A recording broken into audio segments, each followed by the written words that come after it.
No sir, नमस्कार sir. मैंने अभी तक आपसे कई क्वेश्चन किए हैं, उसके जवाब भी मुझे बहुत अच्छे मिले हैं। कुछ सवाल उसमें से दर्शकों के थे, कुछ मेरे जानने वालों के थे। आज मैं अपने मन का एक सवाल आपसे पूछना चाहती हूँ और पूरी उम्मीद है आप उसका जवाब बहुत अच्छे से देंगे। सर, मेरा सवाल है रामायण और महाभारत से संबंधित।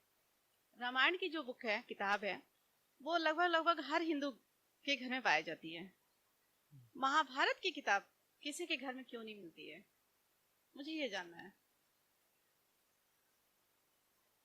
ऐसा कहीं आपने पढ़ा है कि लोग महाभारत नहीं रखते हैं घर में? ऐसा ऐसा नहीं, पढ़ा नहीं है कहीं भी, लेकिन ज्यादातर लोगों से यही सुना है कि महाभारत की किताबे नहीं होती यही घर मैंने में। भी सुना है। जी। दरअसल एक दिन ऐसी चर्चा पर चर्चा थी, कुछ मेरे पत्रकार मित्र हम लोग बात कर रहे थे, तो उसमें एक ज्ञानी पुरुष भी थे। तो ज्ञानी पुरुष ने बड़े उद्घोष करके ये बात कही कि महाभारत जो है वो घर में नहीं रखनी चाहिए जी। वरना घर में महाभारत शुरू हो जाएगा। अच्छा। अब ये अंधविश्वास जो है इससे कैसे पार पाया जा सकेगा? रामायण घर में रखनी चाहिए। तो ये तो हुई जो बहुत सामान्य लोग हैं उनके हिसाब से कि रामायण घर में रखनी चाहिए, महाभारत रखोगे तो घर में महाभारत हो जाएगा।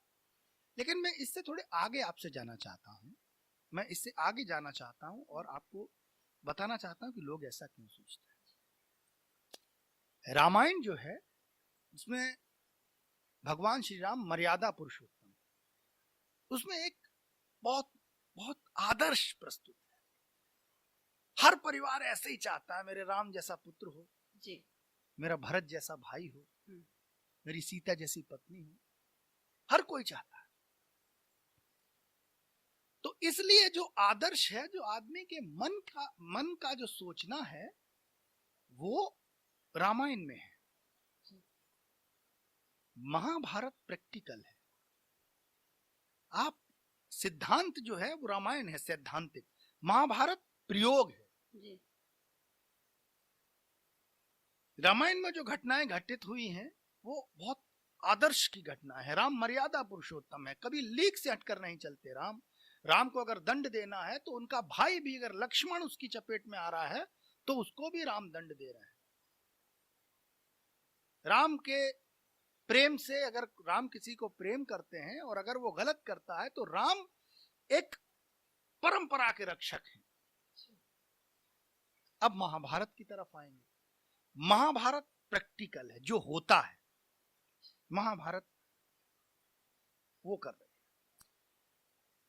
आप कल्पना कर सकते हैं कि राम कभी युद्ध छोड़कर भाग जाते? आप नहीं कल्पना कर सकते। राम रघुकुल रीत सदा चलाई, प्राण जाए पर बचन न जाए।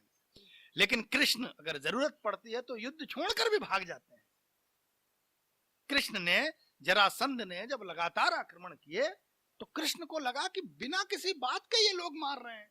तो कृष्ण ने कहा, अरे मुझे ही तो जाना है। तो कृष्ण ने कहा, ऐसा है भैया, जरासंध से कहो तुम युद्ध मत करो, मैं द्वारका में यहां से छोड़कर चला जाऊंगा। और कृष्ण के नाम के आगे रणछोड़ लगा हुआ है जी। रण को छोड़कर भाग गए। उन्होंने कलंक स्वीकार किया लेकिन जनता को बचा। राम आन मान का प्रतीक है, राम सिद्धांत के प्रतीक है, कृष्ण प्रयोग के प्रतीक हैं। कृष्ण सामने देख रहे हैं कि अगर मेरे ऐसा कुछ कर देने से अगर ये ठीक हो जाएगा तो मैं कर देता हूं। भगवान श्री राम ने जीवन भर मर्यादा हर चीज के लिए रखी, लेकिन जहां जरूरत पड़ी वहां पर उन्होंने सूर्पनखा के भी नाक कान काटे। सूर्पनखा जो है, सूर्पनखा के भी नाक कान काटे। जहां दंड देने की बारी आई वहां दंड भी दिया। जब दंडकारण्य वन में गए तो सारे ऋषियों ने राम से कहा कि यहाँ राक्षस बहुत परेशान करते हैं, हमको यज्ञ नहीं करने देते हैं, इनको मार डालो राक्षसों को। अगस्त्य मुनि ने और जो तमाम ऋषि मुनि थे, सीता को ये बात खराब लगी। मां सीता बोली कि किसी भी जीव की जो आपका अहित नहीं कर रहा है उसकी हत्या करना गलत है। तो राम ने क्या जवाब दिया? भगवान श्री राम कहते हैं कि मुझे गुरु विश्वामित्र ने एक सीख दी कि बेटा, अगर कोई प्रजा के हित के लिए किसी को दंड देना पड़े तो भले ही तुम्हारा वो शत्रु नहीं है, तुम्हारा उससे कोई नाता नहीं, अगर उसकी हत्या कर दोगे तो उसका कोई पाप नहीं लगेगा। सीता के अपनी प्रिय पत्नी के विपरीत जाकर भी राम ने राक्षसों को मारा।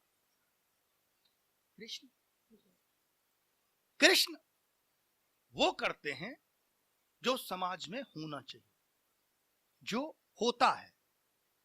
एक प्रयोग कृष्ण के सामने हर दिन एक नया प्रयोग है, राम के सामने हर दिन एक प्रयोग नहीं है। मैं दोनों की तुलना नहीं कर रहा। भगवान श्री राम अपनी तरह से मर्यादा पुरुषोत्तम है, लेकिन भगवान श्री कृष्ण अपनी तरह के पुरुष हैं, अपनी तरह के भगवान हैं, अपनी तरह के ईश्वर हैं। 16,100 औरतें, आप कल्पना करिए, राम कहीं स्त्रियों को छुड़ाते और वो स्त्रियां कहती कि आप मेरे पति बन जाओ, भगवान श्री राम स्वीकार नहीं कर पाते, क्योंकि वो एक मर्यादा से बने थे। कृष्ण ने 16,100 स्त्रियों से कहा कि अगर तुम्हारे परिवार वाले तुमको स्वीकार नहीं कर रहे हैं तो मैं तुमको स्वीकार करने को तैयार हूं। कृष्ण परंपरा को तोड़ देते हैं। जहां उनको लगता है कृष्ण इंद्र पूजा, उन्होंने कहा कि ईश्वर की आराधना इसलिए करी जानी चाहिए कि वो आराध्य है, न कि इसलिए करी जानी चाहिए कि हम अगर आराधना नहीं करेंगे तो वो बाढ़ ला देगा या सूखा ला देगा या पत्थर बरसा देगा। तो उन्होंने इंद्र की पूजा को मना कर दिया। तो भगवान श्री राम में, भगवान कृष्ण में बहुत बड़ा अंतर है। तो जो लोग ये कहते हैं कि महाभारत को घर में नहीं रखना चाहिए, क्योंकि महाभारत में हर दिन एक नई घटना है, हर दिन एक नया विवाद है, और वो सब कुछ है। आप देखिए कितने भाई ऐसे होंगे आज के समय में, ईमानदारी से बताना, जो अपने भाई के चरण पादुका रख के राज करते होंगे, खुद नंदीग्राम में साधु बनकर रहते हैं।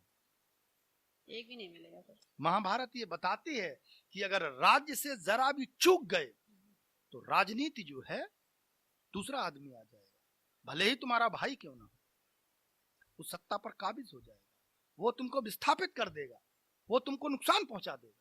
हर समय अलर्ट रहिए। ये लोग जीवन से उम्मीद नहीं करते। लोग ये उम्मीद नहीं करते कि जीवन में हर दिन एक संघर्ष आए। कृष्ण का जीवन पैदा होने से लेकर मृत्यु तक प्रत्येक दिन एक संघर्ष है। वाल्मीकि रामायण 2 खंडों में है, महाभारत 6 खंडों में है, जो कि इतनी मोटी है, क्योंकि महाभारत में घटनाएं इतनी ज्यादा हैं। और एक बात, रामायण नायक प्रधान है, इसके भगवान श्री राम नायक हैं। महाभारत नायक प्रधान नहीं है। महाभारत के नायक भगवान श्री कृष्ण नहीं है, अर्जुन भी नहीं है, और सच कहें तो कोई भी वहां नायक नहीं है। वहां पर हर एक कैरेक्टर अपनी तरह का अलग कैरेक्टर है।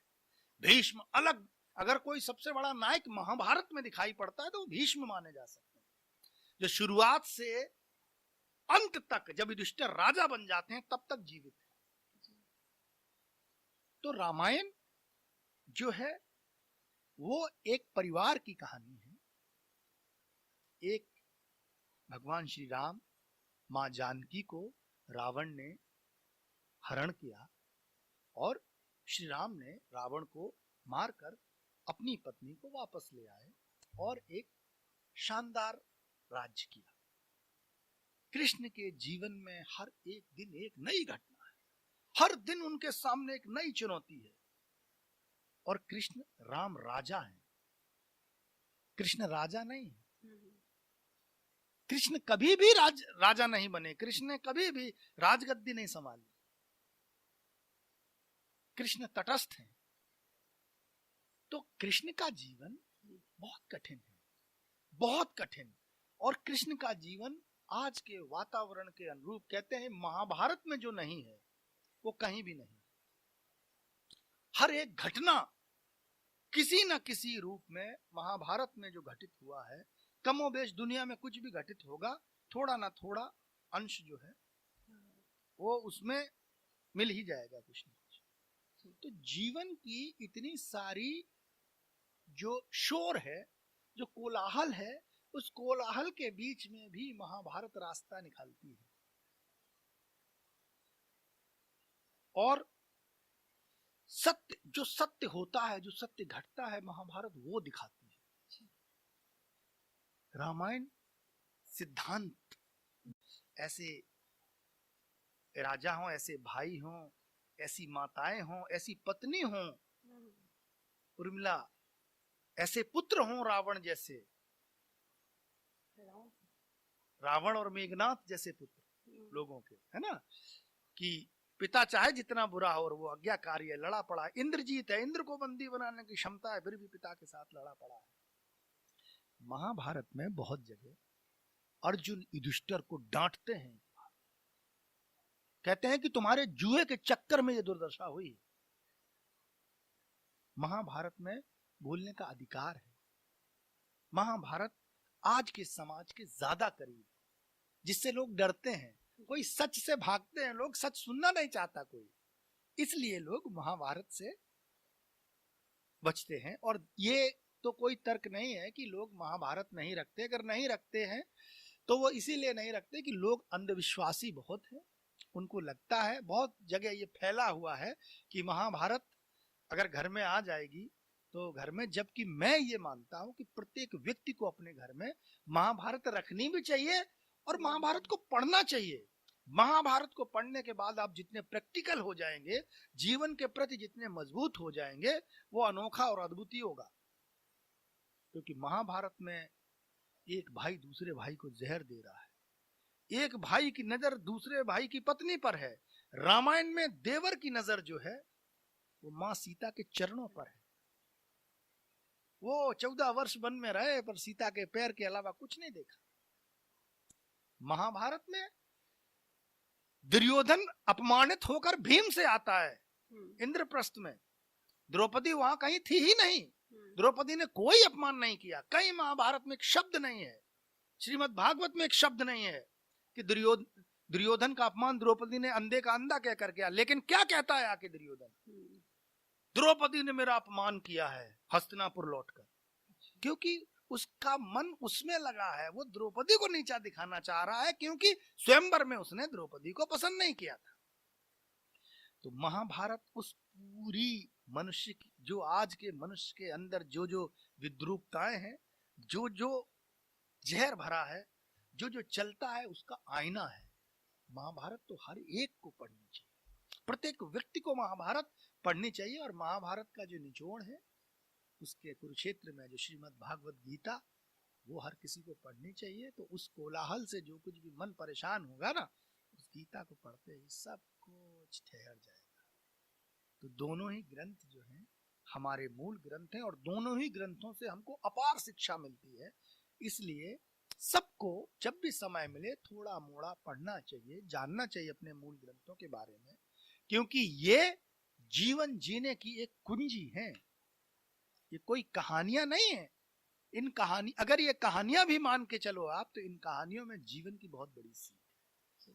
तो इसलिए ये भ्रांति है कि रामायण लोग रखते हैं, महाभारत नहीं रखते। अगर नहीं रखते हैं तो कहिएगा, जी जी, आप भी अपने दर्शकों से कहिएगा कि लोग महाभारत और गीता अपने घर में जरूर रखें, ताकि जीवन को ज्यादा करीब से देख सकें, है ना। जी सर, जी। देख सकें कि क्या क्या सत्य होता है, जीवन में कितना कितना बुरा हो सकता है, और उस बुरे से कैसे निपटा जाए।